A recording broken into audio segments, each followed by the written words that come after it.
Minha alma está cheia de tristeza, a ponto de morrer. Fiquem aqui e vigiem comigo. E ele avançou um pouco, inclinou-se com o rosto no chão e orou: Meu Pai, se for possível, afasta este cálice de mim. Contudo, eu quero que seja feita a sua vontade e não a minha. Gente do céu. Esse texto nos mostra que Jesus entrou na sua maior angústia. Foi o maior momento de dor. Jesus, como homem, como ser humano que esteve aqui nessa terra, encarnado, está expresso aqui nesses poucos versículos que nós lemos. Mas como é que ele enfrentou essa dor? Ele sabia o que ele ia passar, ele sabia que Pedro ia negar, que os discípulos ele sabia de tudo, que Judas ia trair, ele sabia de tudo, de tudo, de tudo, de tudo. Mas como é que ele enfrentou? Ele foi orar. Lembra que eu disse que a dor afasta? Jesus está mostrando aqui, ó, quando você estiver sentindo tristeza, angústia, fadiga, desejo de chutar o pau da barra, vai orar. Jesus, ele deixa bem claro, ele nessa dor, ele foi falar com o Pai. E ele foi falar onde? No Getsemane, ou seja, ele escolheu um lugar, ele se separou, ele saiu da onde poderia ali tirar ele desse momento aqui. Então ele foi para o Getsemane. E ali ele enfrentou uma das maiores dores profundas que um ser humano pode sentir. Inclusive, uma vez eu estudei sobre o seu suor, tornou-se grandes gotas de sangue. É o ápice de uma das maiores pontos de depressão, de angústia, de dor na alma, que a lágrima transforma em sangue. Uma lágrima o suor, perdão, se transformar em sangue, não é uma dor de parto, não é uma... Pensa na maior dor que você já passou na vida e jogue 10 vezes mais. Foi essa dor que Jesus...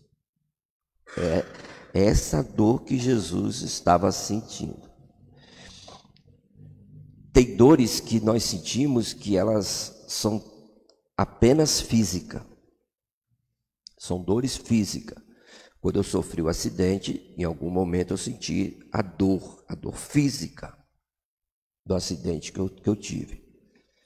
Só que a dor que Jesus sentiu ali foi, repita comigo, espiritual, emocional e física. Percebe-se que atingiu os 3 níveis a dor que Jesus estava passando. E quem sabe, né? Alguém possa estar passando uma dor tão profunda que não tem doril que resolva. Quando o remédio não consegue sanar essa tua dor, remédio depressivo, remédio para dormir, remédio para tanta coisa, é porque ela pode estar atingindo o teu emocional e o teu espiritual. Jesus, ele sentiu a dor nos 3 níveis que nós também temos. Nós somos espirituais, nós temos as nossas emoções e sentimentos e nós temos o nosso corpo físico. Qual é a diferença, igreja? Mesmo assim, Jesus não desistiu. Fale para quem está do seu lado com carinho. Não desista, não. Não desista. Não fuja da presença.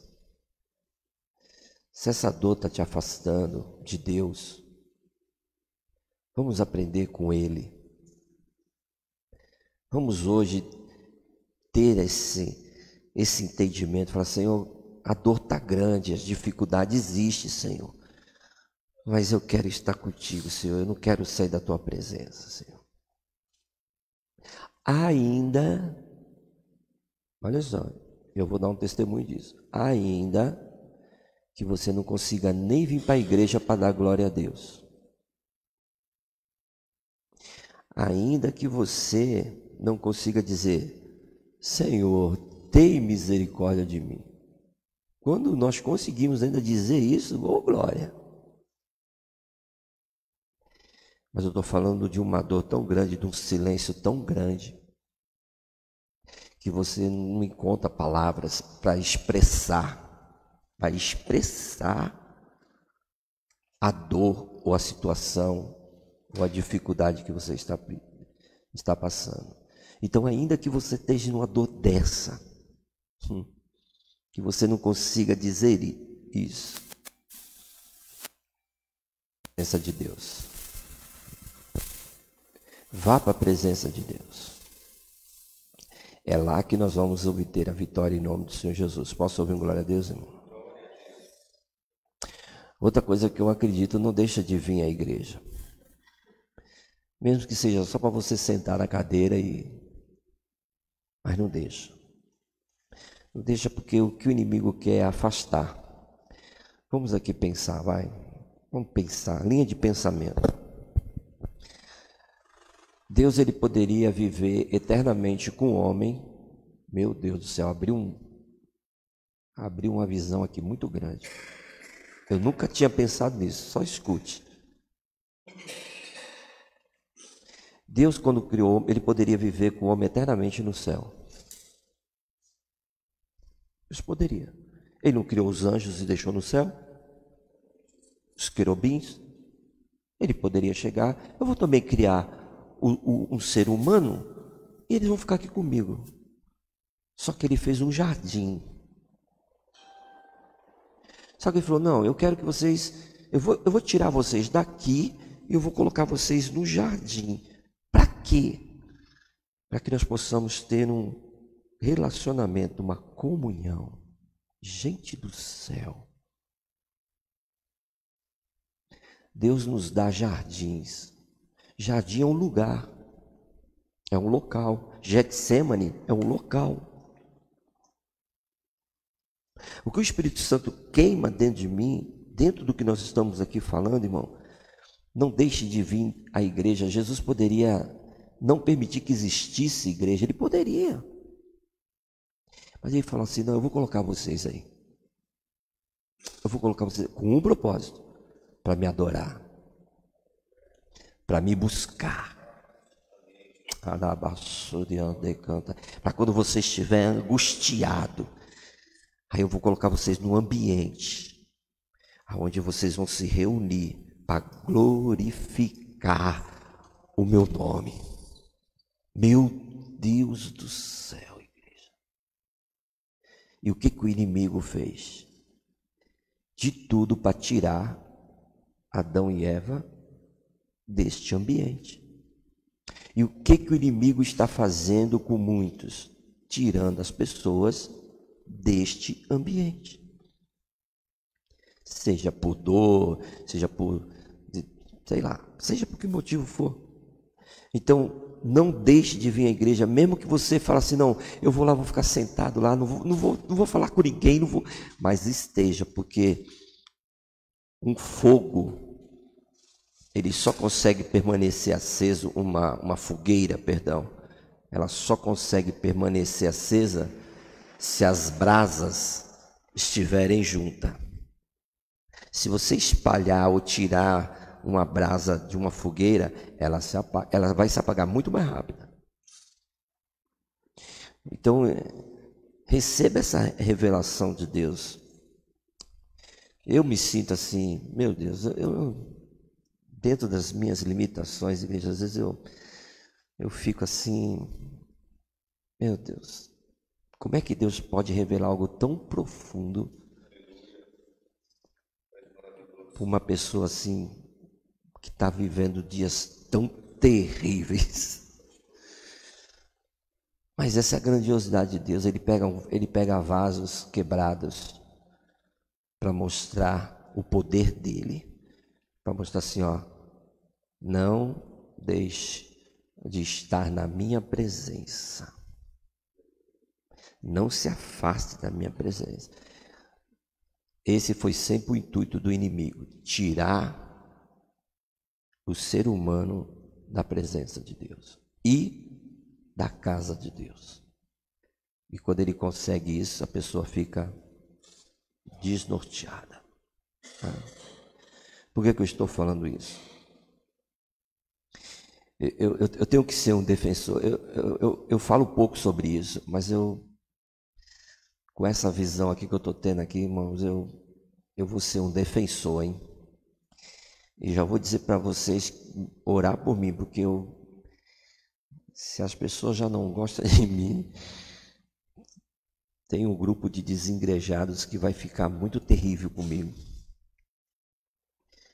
Porque Deus está me dando isso aqui. Não são poucos os desengrejados que existem. A Rosane sabe de nós estávamos cuidando de uma família em Santos.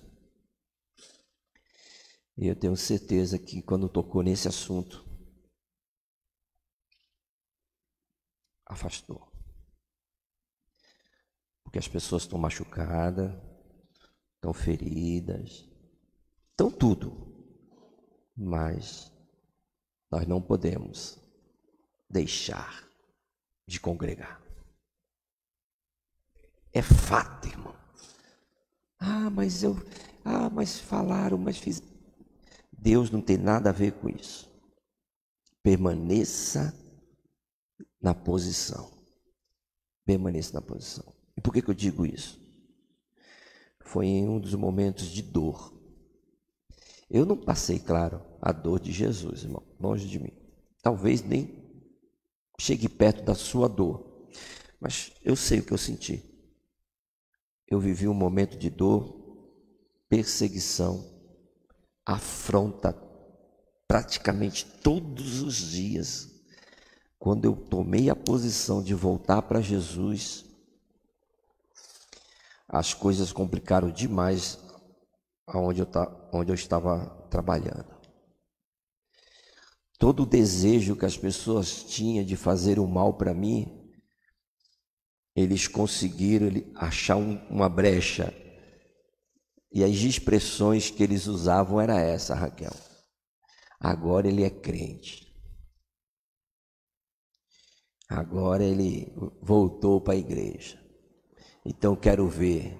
Por quê? Porque sem Deus era ruim alguém chegar, hein? Pensa num camarada que apavorou. Eu posso falar isso para vocês. Eu apavorei. Onde eu estava, eu apavorei. As pessoas olhavam, pensavam 10 vezes. 10 vezes. Aí quando o meu coração é trocado,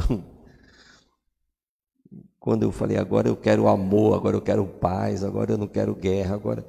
Aí eles falaram, pois é, agora que nós vamos massacrar ele.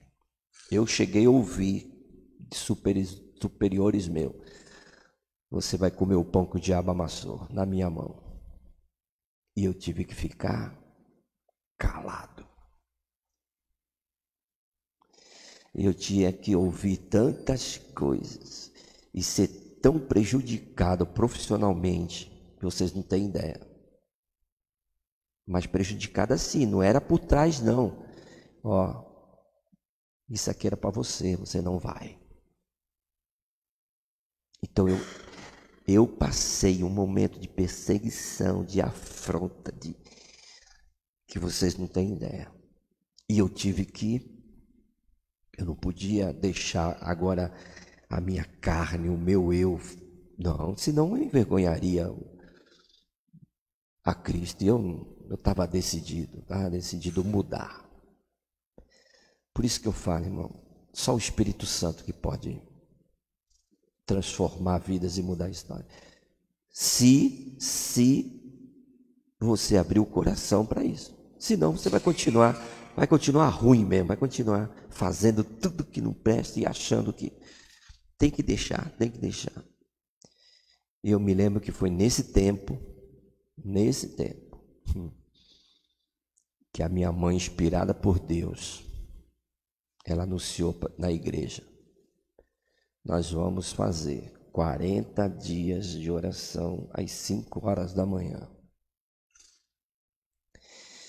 E quando minha mãe anunciou aquilo no altar, eu já logo pensei: 5 horas, misericórdia, vou ter que acordar 4 e pouca da manhã, trabalhar o dia todo. Olha como é que é a nossa mente. Mesmo passando afronta, passando dor, mesmo precisando, olha o que a minha mente estava falando. Tipo assim, não. Quer dizer, Deus estava mostrando o escape. Deus estava falando assim, você deve me buscar. Você quer que essa afronta saia da sua vida? Você quer que essa dor saia da sua vida? Me busque. E eu estou te dando ferramentas e pessoas para te ajudar ainda. Porque já pensou se Jesus falar comigo assim, você vai ficar 40 dias sozinho. Deus ainda colocou pessoas. Que é claro, não foi todos, né? Na época a igreja tinha lá umas 70 pessoas, 60, 70 pessoas. Devia ter lá umas 7 pessoas lá. Mas eu fui uma dessas 7. Eu entendi. Eu falei: Senhor, eu não estou suportando mais. Eu não estou suportando mais. Eu vou. E foi uma das maiores experiências, igreja. Os primeiros dias, normal, né? Às vezes chegava na igreja, ficava sentado lá atrás, e as pessoas orando. Às vezes orava 2 minutos e sentava na igreja. Normal. Parecia que não vinha palavra, parecia, mesmo sofrendo tudo isso. O mundo espiritual é um negócio muito doido, muito doido, muito doido. Mas foi indo. E quanto mais eu buscava, mais aumentava. Que quando foi lá nos 30º dia, eu falei: mas tem alguma coisa errada. Eu estou orando agora, eu estou jejuando, eu estou buscando. E está piorando? Aí Deus: não, você ainda não está você ainda não está orando como você deveria orar. Vocês gostariam de saber, irmão, como é que Deus responde uma oração? Gostaria? Eu já não estava suportando mais, eu só não estava chegando na presença como eu deveria chegar. Às vezes nós oramos, mas oramos superficialmente. Oramos como um católico, né? Fazemos as nossas rezas, as nossas preces, palavras repetidas. Mas quando foi no 40º dia, algo mudou. No 40º dia eu tinha passado uma situação no dia anterior, e eu acordei naquele dia numa dor, numa angústia, numa tristeza, numa vontade de fazer uma besteira. Eu falei: peraí, se eles acham que eu sou crente... Você já ouviu falar isso? Eu sou crente, mas não sou bobo? Pois é, não fale isso não. Porque foi essa brecha que eu dei que o inimigo quase fez com que eu fizesse uma desgraça na minha vida. Eu falei: está pensando que eu sou bobo? Está pensando que eu sou homem? E naquele dia eu entrei na igreja. E aí eu não vi minha mãe, eu não vi quem estava. Eu sei que eu me joguei, irmão. Eu me joguei no meio da igreja. Eu me joguei. E fiquei largado lá. Não falei nada, só chorava. Só chorava. E as lágrimas. E aquela lágrima quente. E dentro. E chorando.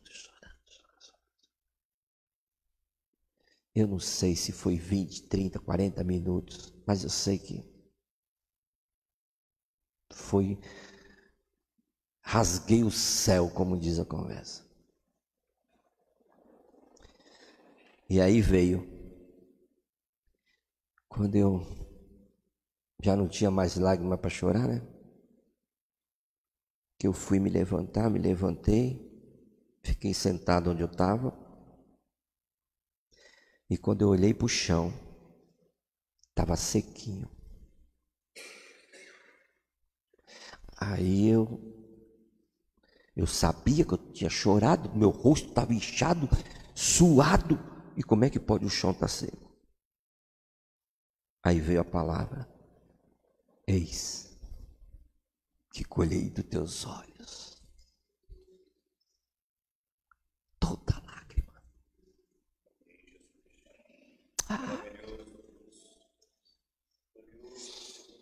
As nossas orações, elas são como... As nossas lágrimas, elas são como um cálice, irmão. E quanto mais tu chora, existe um cálice. E quando esse cálice transporta, aí Deus fala assim: agora você sai essa dor. As minhas lágrimas não foram palavras. Até porque a dor é muito grande. Mas foi as lágrimas que Deus bradou: eu colhi dos teus olhos toda lágrima. Eu me levantei, fui para o trabalho. Quando eu cheguei no trabalho, já estavam me esperando para me prejudicar. Eu estava no meu setor de trabalho. Existe uma hierarquia. E quando um superintendente chega aonde você está, você tem que se apresentar. E veio a viatura com 3. O encarregado e 2 superintendentes. E quando encostou assim, eu falei: misericórdia. Quando isso acontece, eu falei: meu Deus do céu. Encostaram, me apresentei. Aí, perdão, supervisor. Aí o supervisor chegou para mim e falou assim: Davi, entra no carro. Era ruim que eu ia entrar, hein? Eu entrei. Como ovelha muda, entrei. Sentei do lado de um encarregado e de um supervisor, e o outro ficou na frente. Quem era esse encarregado? Era o cara que queria ver o diabo na frente e queria me prejudicar de tudo que vocês possam imaginar. Era uma pessoa afastada da presença de Deus. Era uma pessoa que um dia, eu me lembro, né, Rosane? Quando eu fui consagrado a presbítero, esse glorificou tanto a Deus, irmão. Se alegrou tanto. Mas quando se afastou, ficou possuído pelo diabo para me afrontar. Tu foi consagrado nada. E me afrontava. E nesse dia, quando eu sentei do lado dele no carro, ele falou: Davi, agora acabou contigo, meu camarada. Agora quem vai... Tu vai responder para mim. Você vai trabalhar na minha equipe. E tudo que eu puder fazer para acabar contigo, eu vou fazer. E eu fiquei quieto. Me levaram até o outro setor, onde ele era o encarregado. Me levaram até o setor, tinha mais pessoas lá. Quando eu desci do carro, Ele chegou para a equipe e falou assim: eu não falei para vocês que o Davi ia comer na palma da minha mão? Davi agora é da nossa equipe. E aí ele começou a me torturar, ele começou. Chegou uma hora que eu olhei para ele assim, irmão, mas aí é a autoridade de Deus. Eu olhei para ele assim, falei assim: deixa eu te falar uma coisa. Ai daquele que tocar no ungido do Senhor. Eu sou menina dos olhos de Deus. Cuidado, cara. E me calei. Gente, todo o mal que aquele homem queria fazer para mim, ele nunca teve força para se levantar contra mim daquele dia em diante. Nunca. Não teve mais força. No 40º dia que eu orei, que eu chorei tudo, que Deus falou: tô colhendo a dor, tô tirando a dor. Ele tirou naquele dia. Esse camarada se tornou um amigão meu de novo. Pediu perdão. E depois Deus só foi me abençoando. O que eu estou querendo dizer com isso, irmão? Vale a pena. Vale a pena buscar a Deus. Vale a pena se consagrar. Vale a pena a gente chegar em, mesmo sem palavras, só permanecer na presença dele. Posso ouvir um glória a Deus, igreja? Vocês viram ontem a postagem de pedido de oração pelo esposo da missionária Cris? O que fazer nos momentos mais difíceis? Lembrar da palavra e das promessas. Além de nós buscarmos, irmão, nos momentos difíceis, lembra da palavra que está sendo pregada. Lembra das promessas que Deus te fez. Não foi isso que Jeremias fez? Quero trazer à memória. Jeremias estava no calabouço. Jeremias foi o profeta chorão. Jeremias foi abandonado, Jeremias foi rejeitado, mas quando aquilo estava sufocando ele, o que ele falou? Eu quero trazer à memória aquilo que pode me dar esperança. Ou seja, ele não deixou que a mente dele bombardeasse ele, roubasse a palavra que Deus já tinha falado ao coração dele, as promessas que Deus já tinha prometido para ele. E é justamente isso, irmão, que nós temos que fazer no momento das dificuldades. Lembrar das ministrações, lembrar da palavra. Ontem eu alegrei meu coração ontem, porque postaram, eu fui e liberei a palavra que tinha sido pregada aqui, né? Haverá livramentos de Deus e tal. E depois mandei uma mensagem para a Cris, que eu não sabia o que tinha acontecido, mandei uma mensagem para a Cris, e daqui a pouco ela começou a responder a mensagem. Era ataque, né? Fugiu, ataque cardíaco que fala, né? Que os médicos suspeitaram, estava na UPA e fizeram uma bateria de exame e tudo tal. E ficamos ali conversando com a Cris, monitorando.